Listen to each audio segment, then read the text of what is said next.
Okay, hi everybody, and welcome to our webinar, The Provocative Look at Music, Frequencies, and the Elephants in the Room. Wow, what a title, huh? I have to give a special thank you to Liz Atkinson, who is on our webinar tonight. It was her inspiration for me to do this. She asked me or suggested that I think about doing a webinar for our Facebook group, A Pianist Diagnosed. And I jumped in at the idea and I said, wow, what a great idea. So that's where this came from. Looking forward to sharing with all of you a little more about my work.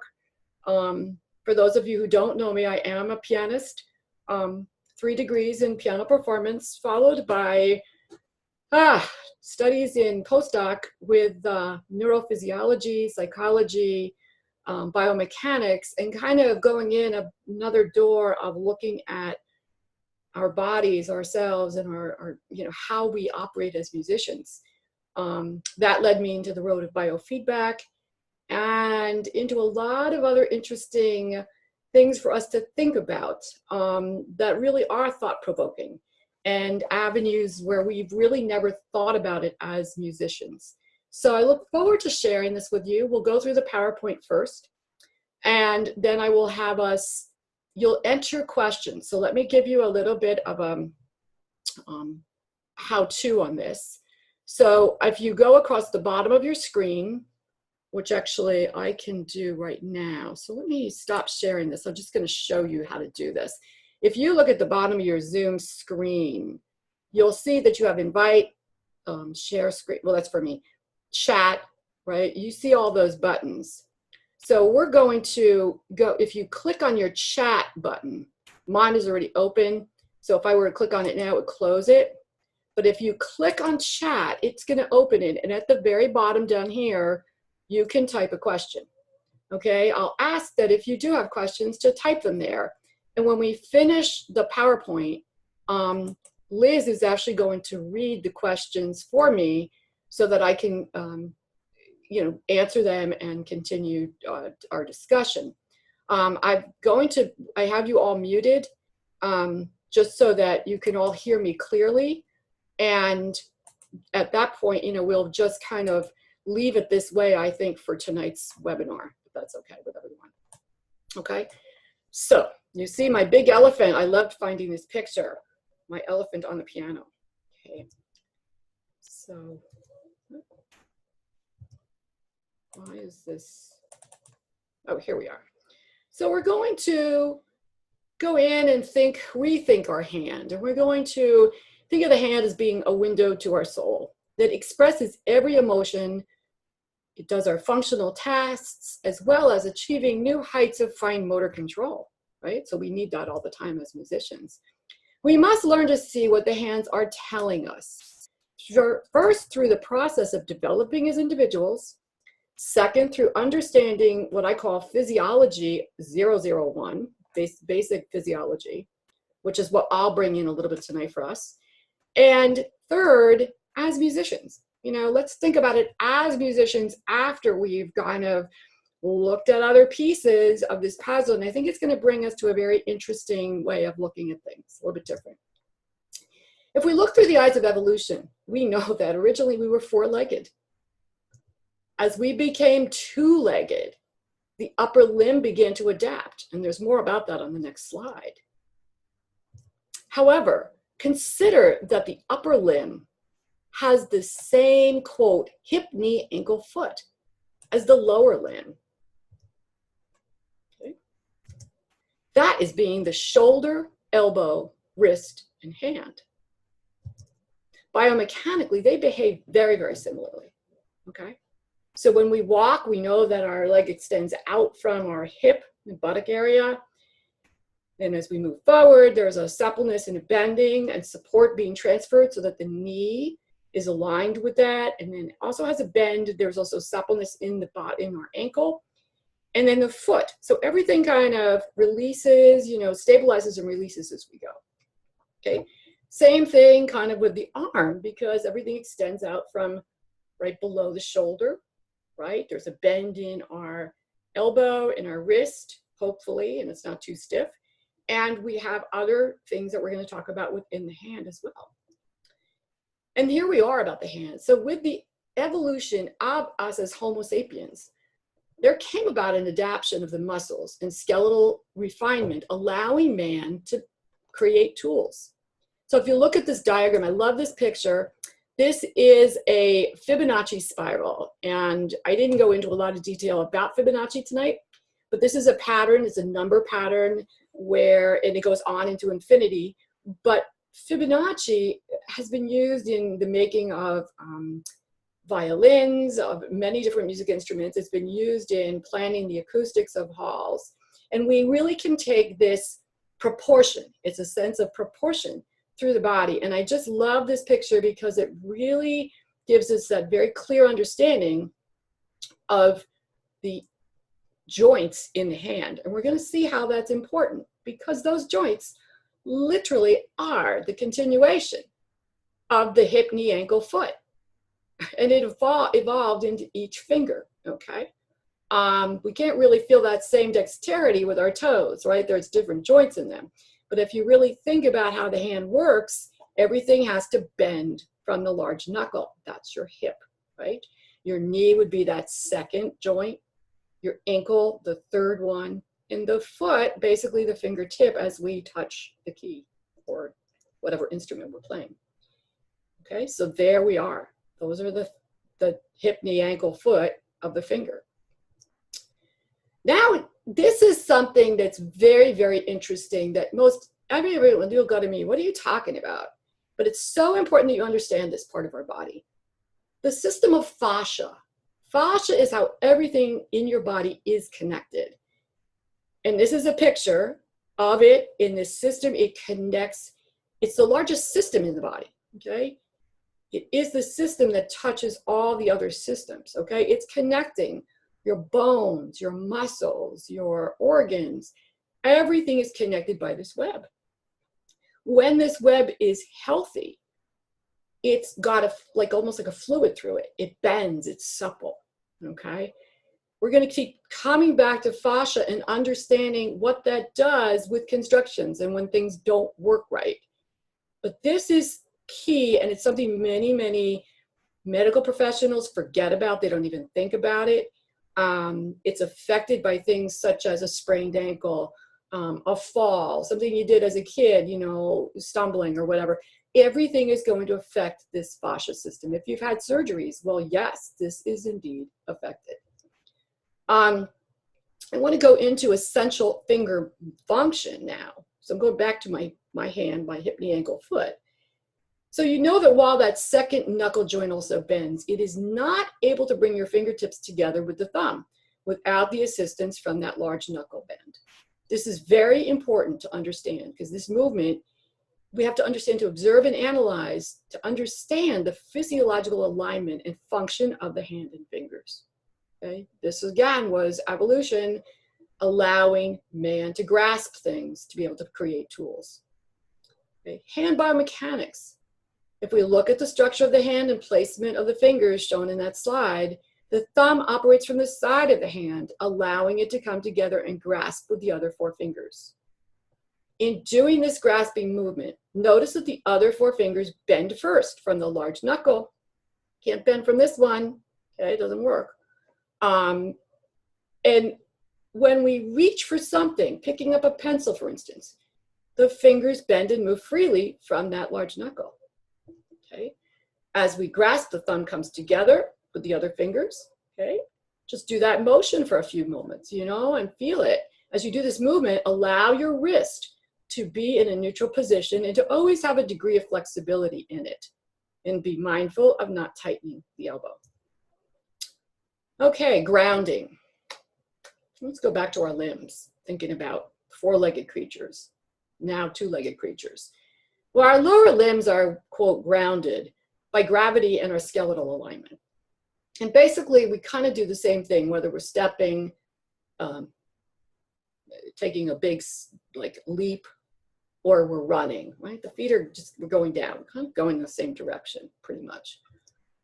Muscle strains and accidents can restrict stability and range of motion. And remember, that's also becoming constricted and restricted because of the fascia. But the motor movement patterns in walking, running, climbing are essentially the same. Our upper limbs, however, they must learn to find grounding and balance throughout our days in everything we do. And we're aligning the arm and finger limbs. Okay, so this is a constant rebalancing act, so to speak. Now just imagine that multiplied exponentially through the repertoire we learn of the instrument. Okay, so now we're grounding this limb, the arm. We're grounding these limbs, right? In terms of their stability, their independence, what they're feeling as we choreograph in learning our pieces. Because really, that's what technique is, right? We're choreographing our movements. Okay. Here are some very intriguing physical observations for pianists to consider. Many pianists exhibit a collapse of the main metacarpal, a large knuckle bridge in the hand. And this results in the inhibition of the intrinsic muscles, which are inside the hand itself. And small-handed pianists obviously are especially vulnerable for this. Okay, this was at a workshop I did many, many years ago at Yamaha Artist Services in New York City. And one of the volunteers, you know, you can see in that right camera view where the arrow is pointed, here you can actually see her bridge, you know, this hand is stretched like this, right? Instead of those bend like that.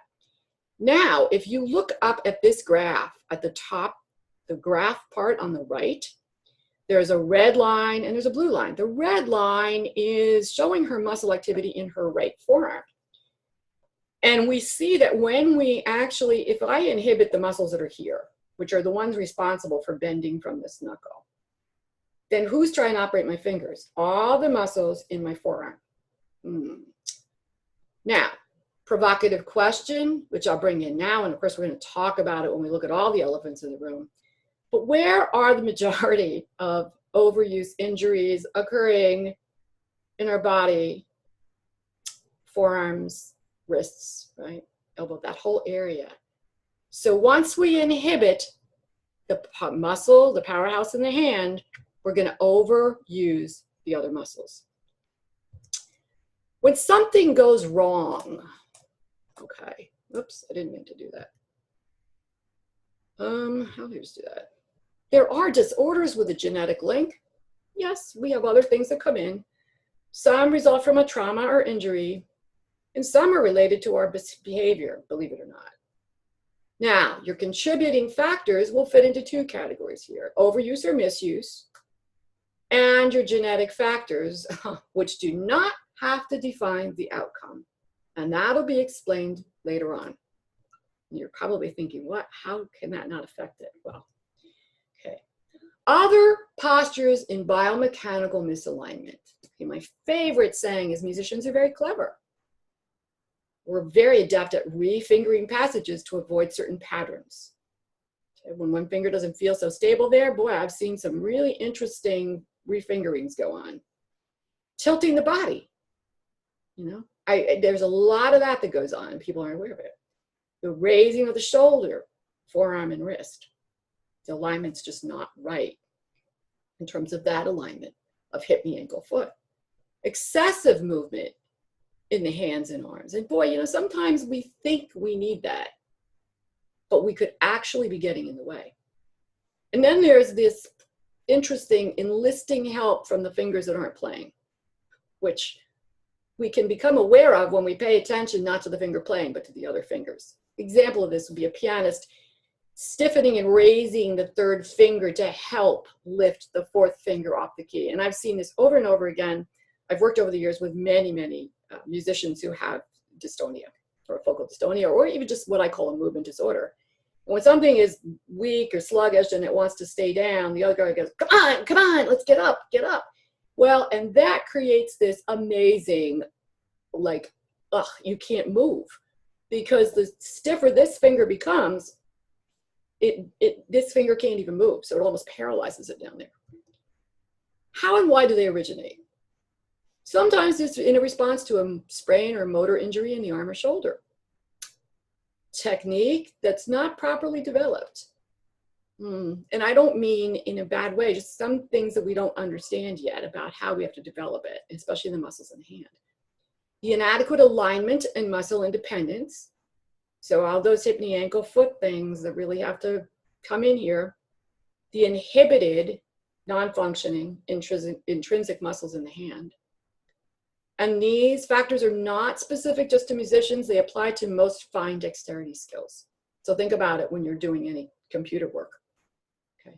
Think about other things you do. It's not just at the instrument. What fires together gets wired together. An inhibited muscle behaves as an injured muscle and becomes weakened from underuse. Underused muscles create overuse and compensatory muscle firing patterns to be recruited. These compensatory patterns have one-way signals from the brain that say, go in and help out. And then, believe it or not, neurologically, they're one-way signals. There's no shut-off that goes in after something's been healed or rehabilitated. The brain doesn't say, oh, okay, that muscle, thanks for your help over there. Now you can go back to what you used to do. That doesn't happen. This is now that muscle's new, or that movement's new baseline. That's how that works together. So it's been wired together. So once a problem is assessed and corrected, it is necessary to teach that muscle, the compensatory guys who helped out, to stop assisting. Compensatory patterns most often become adopted as those new baselines, the new norm. And it does take very careful monitoring and awareness to unravel the wiring of what fired together got wired together. I can't stress that enough. Changing sides does not automatically fix the problem. Okay, here's a pianist. It was a study I did at the Cleveland Institute of Music. Same girl, two different pianos, okay? One with full-size keys, one with reduced-size keys. You'll see the muscle tension lines at the top. Look where the reds are in both graphs, both up, down, left, right, okay? They're going off the chart, up in the ionosphere. Now, interestingly enough, this, position's a little bit better down in the second, the reduced size. Her impression was that she was so much more relaxed. Oh, this feels great. Oh, it's so nice to play on this piano. When we looked at the data, what happened? The sides didn't tell the muscles, you don't have to fire like that. The muscles were still doing, and she still had some of the same posture. You can see that, okay? The wrist was raised. You can see in that reaching for the octaves, you can see those knuckles are a little bit collapsed, and that's what's gonna overuse the forearm, okay? So we can take a reduced size keyboard, I love it, right? But then we have to make sure that we properly retrain, that those muscles now can release a little bit, and the hand position can change. So I suppose I'll be the one to mention the elephant in the room. Okay, one of the elephants in the room. Anyway, emotional considerations. Wow. Look at those pictures. Gosh, can you just feel some sadness, some worry, some fear? Ooh, you just think about those emotions for a moment and you can almost feel a physiological response inside. Okay, it's not a soft, comfortable feeling. Okay. A little bit of physiology here, the mind-body connection. I'm going to move my window here. Let me get it smaller for a moment there, so you can actually see this. This is the mind-body connection, okay? And we can see that everything from the mind and our thoughts is going to go through our physiology, and it's going to have an effect on this adrenal axis. So if we have any of those emotions you just saw on the last page, if I am experiencing those, what's going to be sent out through my body is the stress hormone, the stress response. It activates the adrenals. This sends out the cortisol. Okay, cortisol is good in small doses. Okay, but when it's not properly controlled, It's depleting our body on all levels, physically, mentally, emotionally, even spiritually. Everything becomes depleted. Okay, so this is a chronic stress response. Are many people in today's society living in a chronic stress response? You betcha. What do you think this might have to do with our resiliency as performers, as musicians, as creators of music? I think you're going to see these dots start to actually say, oh, maybe, you know, this could have a piece here. And we're going to take a deeper look now. We're now going to look at the heart-brain communication. I'm going to explain that last page you just saw a little bit differently. Our heart has its own complex nervous system called the heart-brain. And the heart sends far more information to the brain than the brain sends to the heart. Signals from the heart especially affect the brain centers involved in strategic thinking, reaction times, and self-regulation. Wow. Emotions and heart rhythms. Okay. Think about what we saw with those emotional considerations. When I am in a state of stress, worry, anxiety, in the HeartMath Institute, we call it incoherent. Okay, I am a certified clinician and trainer of HeartMath. I've been working with this for many, many years. And this incoherent heart rate variability signal, it actually impairs performance and amplifies energy drain. And you can see it, it's all staticky looking. Now, when we get into a coherent state, so let's talk about the heart rate for a minute. It's not a metronome, by the way, everybody, okay? It actually speeds up and slows down. So if we look over to the left side of these graphs, we see these numbers here, 50, 60, 70, 80, 90, 100. In the incoherent graph, we see that our heart rate does speed up and slow down, but this one's all over the chart, right? It's kind of, sometimes it's really high, sometimes it's lower. In the coherent graph, there becomes a beautiful evening out or sine wave flow of speeding up, slowing down, speeding up, slowing down, okay? This pattern promotes optimal performance and builds resilience. I think we can use this as musicians, no? Mental and emotional resiliency. Let's look at the physiology of this coherence. So depletion. These are emotions such as frustration, fear, impatience, intolerance, dissatisfaction, judgment, jealousy, anger, apathy, and resentment. Ooh, they really feel not so nice. They have a toxic feeling and cause the release of stress hormones. So here's your result: that impaired mental function, diminished performance, and impaired memory. They would all sort of have a big effect on music performance, no? Yeah. Renewal. This is generated in that heart coherence through emotions such as care, courage, ease, confidence, compassion, forgiveness, trust, authenticity, humility, gratitude, love, and kindness. These emotions create neurochemicals that regenerate your system and offset the energy drain. The result of this is improved memory, increased intuition and creativity, and improved performance and achievement. Wow. The immediate result. Stress has 3 starting points, whether it's physical, mental, emotional. Okay? Regardless of the starting point, all of them manifest in the entire physiological profile of the individual. In terms of muscle guarding and muscle tension, mental, emotional stress, and anxiety. I'll give an example. If you're worried that you don't know a piece of music well enough, or you're worried you're going to be late for an appointment, or anything like that, you get this little worry, fear, anxiety in you, right? Kind of concern. What happens physically in your body? What does it feel like? Isn't there usually just some part that kind of wants to tighten up? For a lot of people, it's the shoulders. A lot of other people, it's kind of in the gut, low back. But there usually is a bracing, and it kind of goes in. When we have something physical, like we say we strain a muscle, or we trip, or something is unstable. Well, that's something not working right. Doesn't that have an immediate accompanying piece of a little bit of anxiety, concern? Yeah, right? So normally that's right in there with it. They're like, boom, they're not separate, okay? Almost at the same time. Unfortunately, everybody, there's another elephant in the room. And it's your subconscious. Do not underestimate the power of the subconscious mind.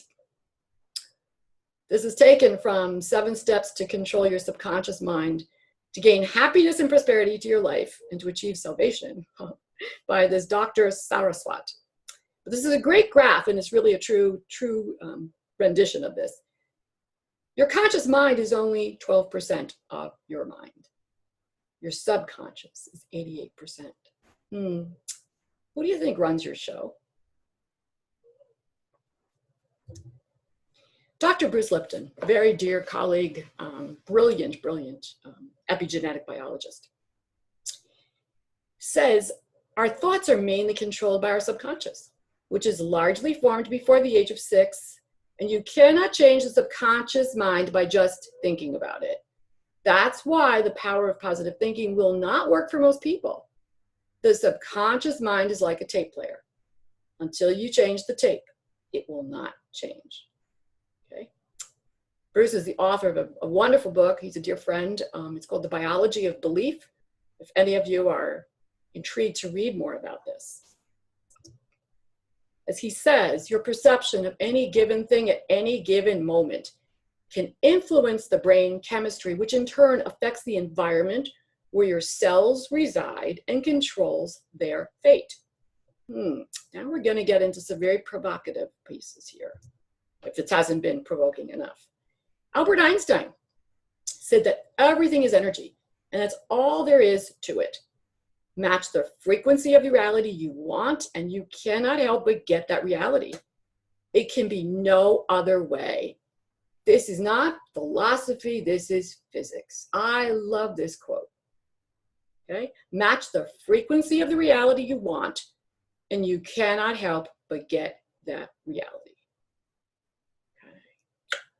You're probably thinking, what does he mean by frequency? Well, here we go. Einstein shows us that solidity is an illusion and that the body is 70% fluid. All liquid breaks down into little points of light called biophotons. There's a lot of scientific research on this. They're finding this in everything. Okay? Biophotons are information carriers, and that information consists of our thoughts, feelings, and beliefs. Okay. Let's take a moment. Let's recap that again. All of our liquid breaks down into little points of light, or their energy, their frequency, called biophotons. These biophotons are information carriers, and that information that's being carried is our thoughts, our feelings, and our beliefs. Okay. Biophotons equal energy. Looking through the eyes of quantum physics, we know and see that everything is energy and everything is thought. Thoughts and emotions create vibrations. Your biophotons carry these vibrations throughout your body, affecting everything and everyone around it, whether you're aware of it or not. And remember, vibration is frequency, and frequency equals sound. Some very, very interesting correlations here. So what is your subconscious thought track that goes through your mind a lot of the time? Is there a thought inside somewhere in that subconscious that tells you you can't do something? Or is afraid of doing something? Okay, we're going to look at what some of those kind of emotions and thoughts feel like and what they vibrate in terms of frequency.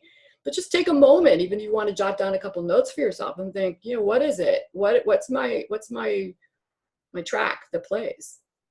What am I overthinking? What do I worry about? What's constantly going through? And now tune into the fact that these are creating vibrations. Okay, frequencies.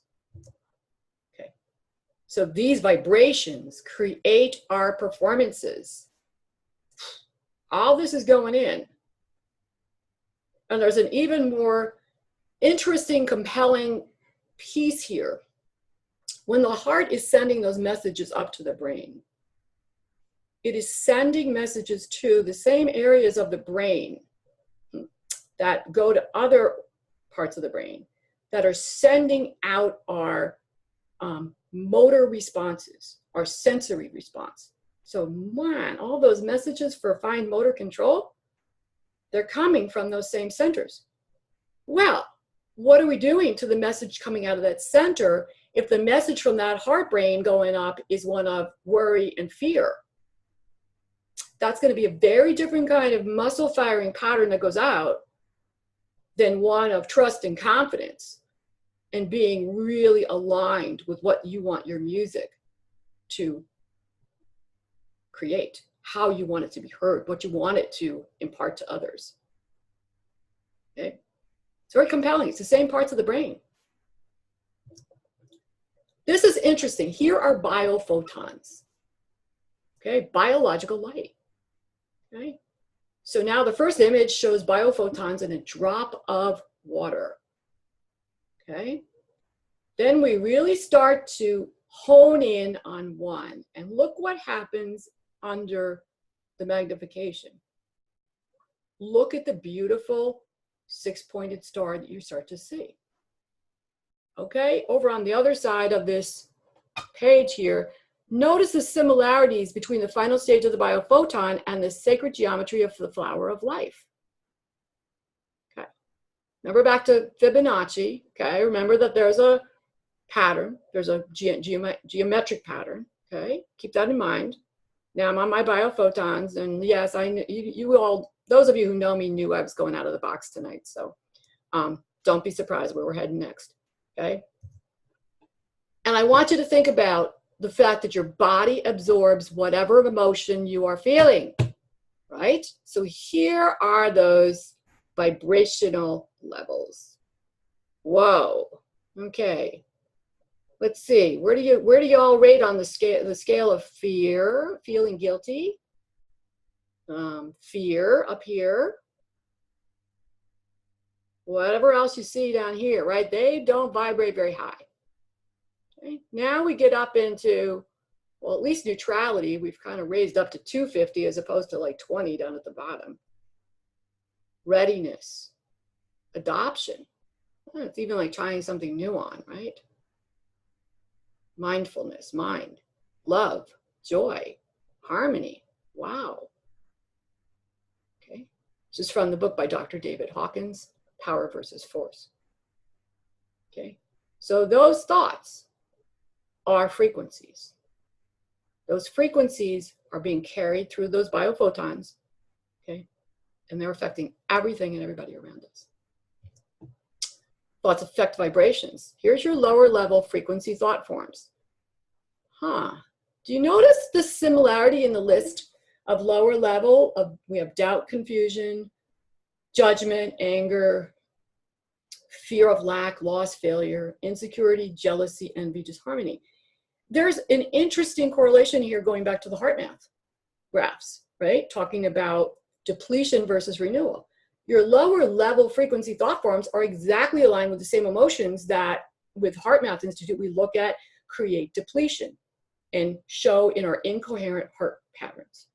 The higher level frequency thought forms, clarity of oneself and others, understanding, kindness and joy, love, standing in your power and integrity, compassion, empathy, and harmony, they all align with the renewing emotions in heart math that create the coherent heart rate.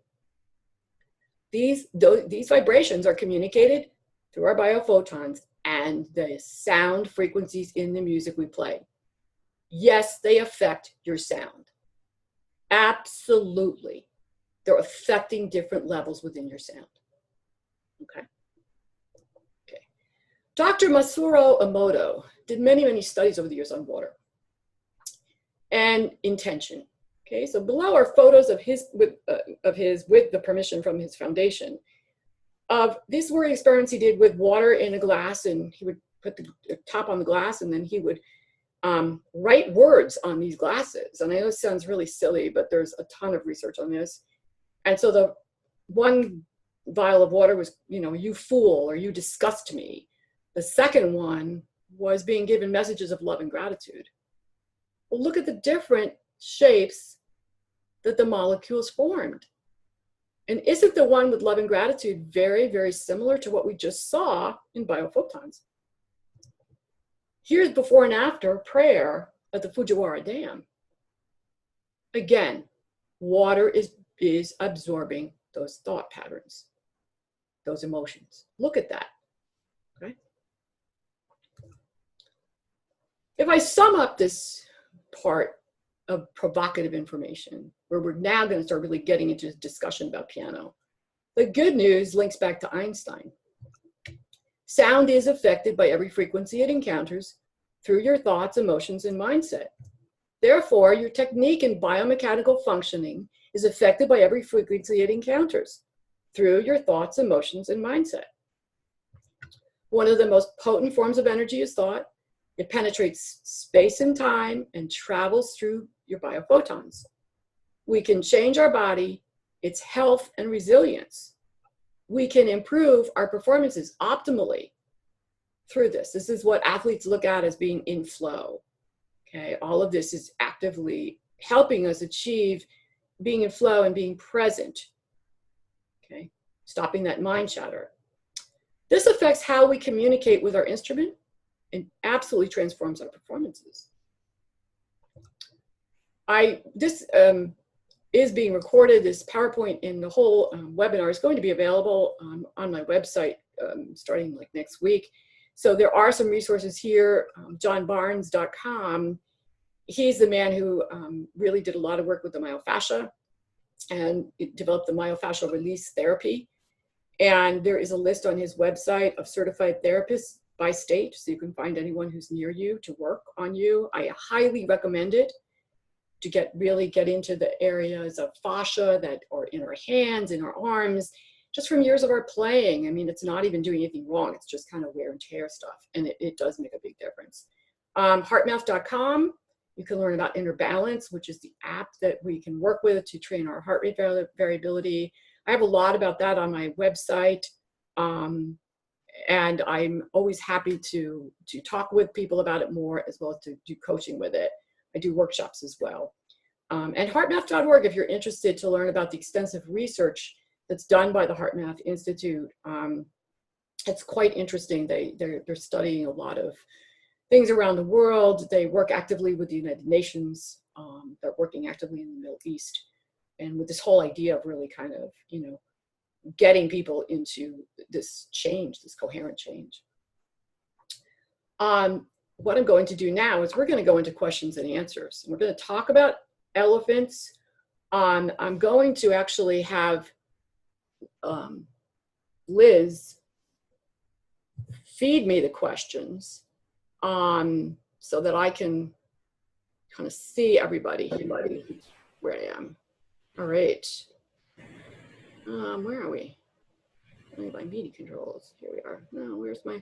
Oh, let me. I'm going to pause the share. Okay. Just so I can see all of you guys for a minute. Okay. All right, great. So if anyone has a question that they would like to chat about, well, there's so few of us on the call. I mean, you can unmute yourself and ask it. I think that's fine. I did not know how many people would be on the call tonight. And then we can address it that way.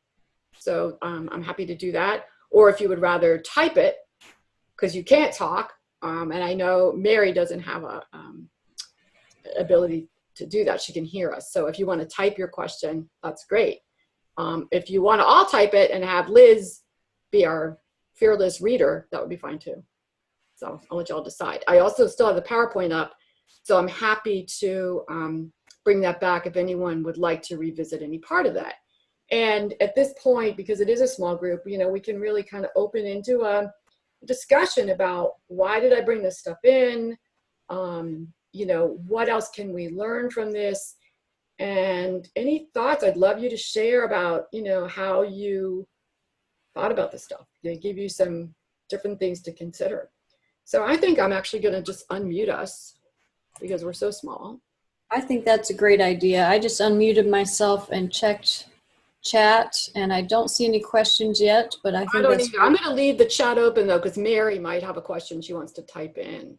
sure. But yeah, but let's just kind of start a dialogue and everybody can pitch in. Oh, here she comes. She's got something coming.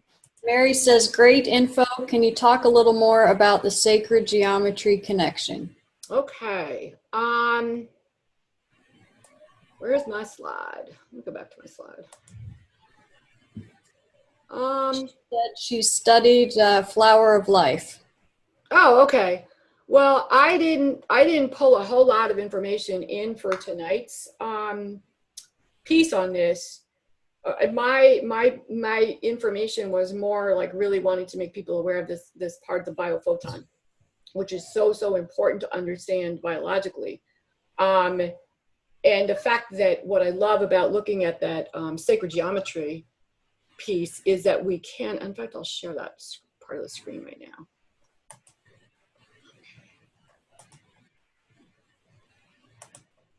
Okay, so if I look here and I look at these biophotons, you know, what I love about it is we're seeing this same pattern over and over and over again in nature, right? And we see the same, you know, we see this in nature. We see it in shells. We see it in leaves. We see this pattern. I have not personally done a lot of studying of sacred geometry.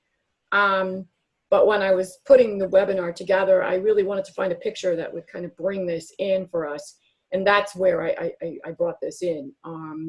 So there are things we can look into for it. I just find it fascinating, absolutely fascinating that we can look through the eyes of Fibonacci, we can look through the eyes of Einstein, we can look through this sacred geometry, and we can now go into what quantum physics knows. And we're doing a lot of active research of biophotons. And that if biophotons are actually carrying thoughts and frequencies, well, going back over here to our next slide, you know, we're talking about absorbing the emotions we're feeling. I love the fact that this whole piece from David Hawkins is perfectly in tandem with the information that we had from HeartMath. So going back up to our HeartMath here, of emotions and heart rhythms, right? Incoherence and coherence. And knowing that the same type of emotional states here for depletion were the same things that were those low level vibrations. Okay. Renewal, the same as the higher ones. So this is no accident. I mean, we're talking about this from many perspectives.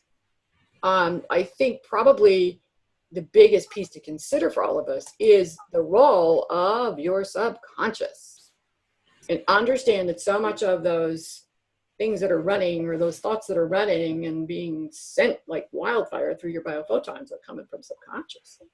You know, can we change that? Absolutely. We just have to become aware of it. So, okay, I'm going to stop the share right now. And okay, so Mary, I'm sorry, I didn't have a lot more to say. I think, particularly if you would like to chime in with something about Flower of Life, that would be wonderful. Yeah, I guess, can you talk more about biophotons? This is the first time I'm hearing about them.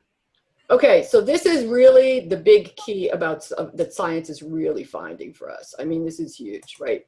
So what people didn't understand before, it's kind of this, it's interesting how as we go through this, and the farther down this road we go, we're starting to see that, boy, Einstein was right. He was spot on all the way, right? So he was saying everything is energy and that's all there is to it. Match the frequency of the reality you want, and you cannot help but get that reality. So if I'm on the Einstein, here, let me just pull this up so we can all see it, not just me.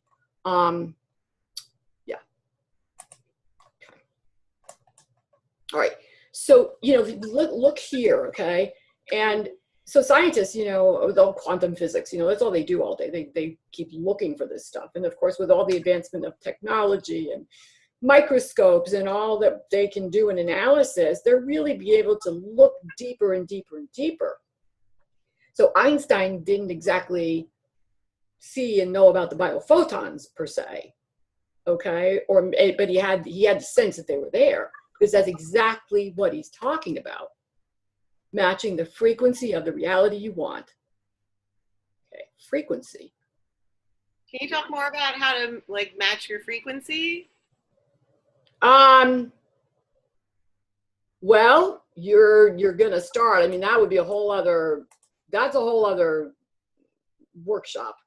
I mean, that's a lot. I mean, so I think you're almost asking me to do a heart math workshop, which I'm happy to do for people if there's a real interest. I mean, but that is something I'm that would have to be put together as a, like a 2-hour workshop, and we would be together really practicing this thing.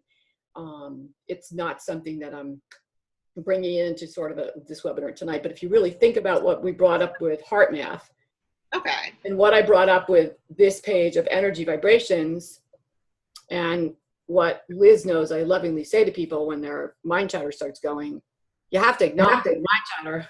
What is it I say, Liz? Shut up, Liz. Or shut up, even myself. I'm like, oh, Kathleen, shut up. Because it's like that mind chatter that's just keeping us like, whoa, this. And so once you become aware of it, then we can shift it. okay. All right. Just becoming aware of it is amazing. And yeah, the awareness is like, and I always say, be kind and be gentle to yourself. Because you're doing it pretty much 24/7. You're just not aware of that. Yeah. So you want to know what's going on in your brain. Mm-hmm. You don't have to label it. You just have to identify it. And then be kind to yourself, be gentle with yourself, and laugh at yourself. I'm like, really? There I go again? Dang, what? What's up? And then, I was telling Liz the other day, my mom had a wonderful way of saying many, many times over her years, I'd call her, and when she was down in a retirement village, and she would have had a funky day or something, and she'd say, I sat down and had a good talking with myself. And she was like, that's it. Like, I just said, okay, Claire, shape up, get on with it. And it's basically, she was doing the same thing without realizing it.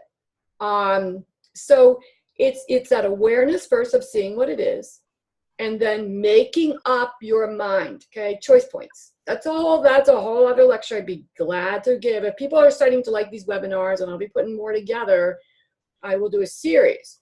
But to actively make the choice. Okay. Your body cannot sustain 2 opposing emotions or thoughts at the same time. You can't be thinking about love and joy and, oh, I'm excited about this, and fearful of, oh my gosh, at the same time. One's going to override the other one. And normally 99 times out of 100, the negative guy overrides. Negative one's going to win out. But you make that choice. Yeah. I can be on one side of that fence or the other. Which one do I want to be on? Now that you're learning about the heart math, you're learning about the thoughts affecting vibrations, you're learning about your biophotons and what they're carrying, you got to make that choice. We have that power. Bruce Lipton says it all the time. Genetics, people have a lot of genetic links inside of them. It doesn't mean that they get things happen. Like, they could have had a parent that had cancer. It doesn't mean they're definitely going to get cancer. But there are people who grow up believing, oh my God, I'm going to have cancer. And there are women who have had double mastectomies without any sign of breast cancer because they're fearful of getting cancer. That doesn't necessarily have to be, and that doesn't mean they're going to get it. But if their biology of belief, if they're telling themselves, I'm going to have cancer, I'm going to have cancer, you have to understand that you just can't, you want to look at what you want to sustain in your body. And when you start stepping into the resilience and into having gratitude, being thankful, knowing that you can't fix everybody and you can't take care of everybody, right? So we all have to kind of know our own boundaries also. And, just hold good intention for everybody. That's super, super, super important. So that's an important piece here. Okay, anyone else have a thought about that? Liz? I love that. That was one of my favorite sessions that I had with you privately. Oh, yeah.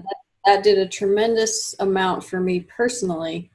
You know, I know I signed up for piano lessons, but I feel like I got a life lesson at that point. So, Right. thank you. Thank you for that. I feel really honored by that. Very grateful. Thank you. But I think when I look at music making, and when I look at, you know, all this, and I've been researching all of this for the last year and a half for my book, and I look at frequencies, and I look at what Einstein said, and I look at frequencies, vibrations. Oh my gosh, as musicians, we owe it to ourselves and to the world to be resilient, because we're carrying these messages, these biophotons. They're absolutely being carried through the frequencies of our sounds. And when I've done workshops over the years, when I had my classes at the Cleveland Institute of Music, I had my lab. There wasn't one person in the room, if I was working with somebody where there was this, especially going into this kind of heart alignment, where people in the room just said, oh my gosh, listen to your sound. Wow, your sound just opened up. That's just, it's always happened.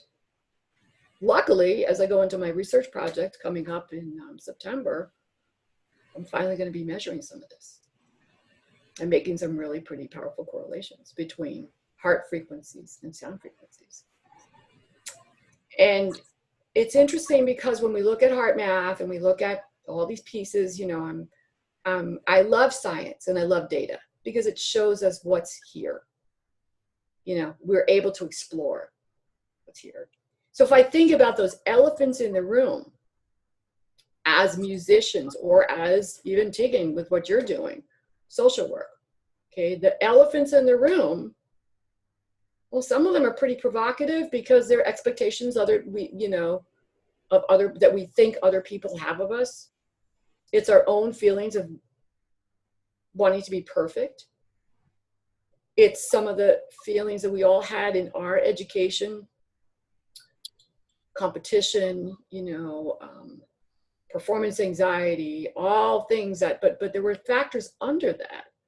And maybe some of them were, like Bruce Lipton said, the downloads. Maybe some of those were the messages we were given that we sort of didn't have any control over. Came from things, ways our parents think, or the people or environment we grew up in. It's not to blame them, but is that in us? Yeah. Does that help kind of drive the train of the subconscious? Yeah. And, you know, we can be, it's interesting, but sometimes you could be driving the car, right? Thinking about driving. And you can be thinking about something you're going to do later, right? So what part of you is driving the car? It's the automatic pilot, the subconscious. You're using your eyes, but you're not thinking 100% about driving the car. So there's so many parts of our brain that we haven't even explored. But of course, y'all know I'm living in Northern California, so this is like happy land out here for this kind of thing, right? This is like, these conversations are normal. You know, I was at Shelter Cove last weekend, and I ran into this woman on the Black Sand Beach who was trained as a dancer and is now, you know, a scientist, and asked what I was doing. And I told her about my research, and what did we start talking about? Bruce Lipton, you know, quantum physics, frequencies, da da da da da. Yeah, so this is, to me, as I laugh, I'm just like, yeah, you moved out here because this is more your out of the box group that you can at least explore this with. But I find it interesting because I think back to my own performances, my own way of thinking. And I know that I was always a little bit of a pragmatist and a scientist even way back, because I understood when things didn't work and I didn't try to make myself do them. But here, I think we have to really identify those elephants you know, and one of them, man, in all our institutions, it's the sense of elitism. And as Bruce's colleague, Greg Braden, says so succinctly, there is nothing in all the research that's been done on it, there is nothing positive or really healthy that comes out of competition. We are here to exist in community. We're here to be with each other, to be helping, not to have this extinct belief of survival of the fittest, which way back, okay, our guy Einstein debunked that years ago. And I heard somebody on my local NPR station talk about survival of the fittest as if it was still a living, you know, the way we think about things, because it's the way a lot of society wants to think about things. But why did I get into this whole thing? Because back in the day, I had, I just lost my train of thought. That's good. Because I was involved right after my PhD. I got involved in looking at some musicians who have some injuries, right? So I'm doing this work, and I got involved in the Performing Arts Medicine Association. So we learned in 1980, I don't remember what year, 3 maybe, there was a 75 to 85% rate of overuse and misuse in performing artists. And when I left Cleveland, I said, why are we still dealing with the same 75% in 2017 and now in 2018? Why has that not shifted? And these thought-provoking ideas and this whole science of what I brought up, this is exactly why we're still in depletion. And it's not just in musicians, right? It's in corporations, it's in other institutions, it's in hospitals. I talked to a friend of mine at the Cleveland Clinic the other day, and she's so stressed out, she doesn't know what to do with herself. She's a physician there.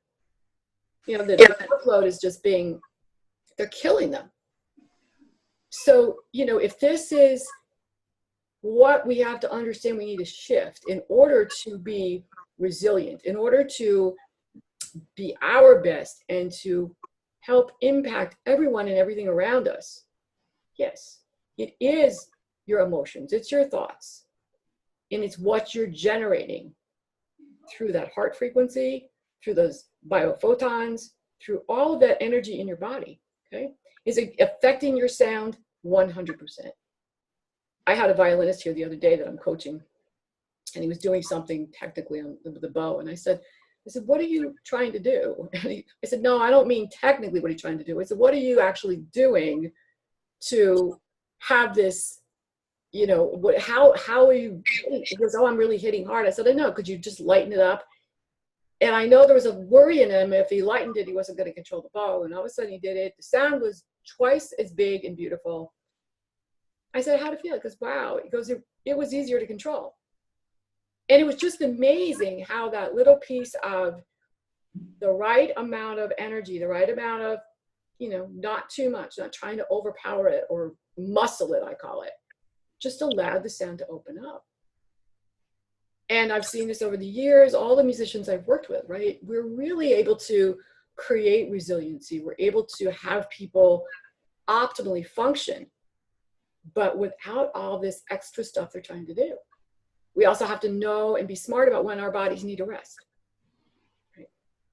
So, yeah.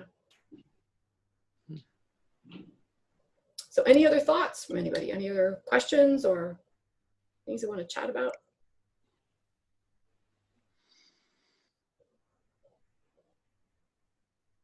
Liz, you're silent. Oh, sorry about that. There you are. I muted just in case my neighbors got noisy. Okay. Okay. So no. I am here though, and I appreciate this webinar so much. Thank you for setting this up. Great. Fabulous information, and I'm sure that the viewers that come and watch it next week will also be very appreciative and learn a lot. Yeah, and thanks to Zach who just joined us on the call. Hi, Zach. Zach is my web guru. He's the one who's done my wonderful website, and he's fast and furiously putting the page up so we can load the webinar. Yes, yay, Zach. Really, this will probably be available by either late Monday or Tuesday. of next week, and then we can send out that link. And for all of you and anyone else who is hearing this, if you do go to my website, so it's drkathleenriley.com. In fact, I'll just pull up for us before we go off. I'll pull up my last slide, which has that information. So let's do that. And if you go to the website and you sign up for my newsletter, you're actually going to be able to get a coupon. So you're going to get a $5 off coupon for, I mean, a $20 off a first visit if you would like that. So yeah, so here's the slide. Okay, Kathleen at drkathleenriley.com is my email, and drkathleenriley.com is the website, and here's my mobile phone. And I am happy to follow up with any other questions that anyone has. I gave a lot of things to chew on, a lot to think about tonight. So, you know, again, if there's anything that you want further information or to chat with me about, or to set up a session with me even, please feel free to give me a call. Great. Hey, Kathleen, before you go. Yes. Mary says this has been a wonderful synthesis of info. Enjoyed having the Hawkins info brought in too. Oh, yeah, I just went back to our chat with Mary. Thank you so much. Great. Okay, wonderful. Well, I did it more from this perspective because there are so many more things I bring into my work. And if you do go to my website, go to the page on biofeedback and scroll to the bottom, I talk about the integration technique. And I do a lot of work through Skype, as Liz can attest to. But I integrate looking at our alignment, our physical alignment, this whole piece on the mind and working with heart math, and a lot of the idea of the frequencies and the energy. So there's a lot of pieces that I do weave into my own private work. And again, happy for people to join up, sign up for the newsletter, email me with any other questions or some other topics that you would maybe like a webinar on. And we'll consider that for the future. Okay. Okay. Great. Well, Thank you so much, Kathleen. And thank you all for joining me. All right. Thank you. Bye. Bye. Bye-bye.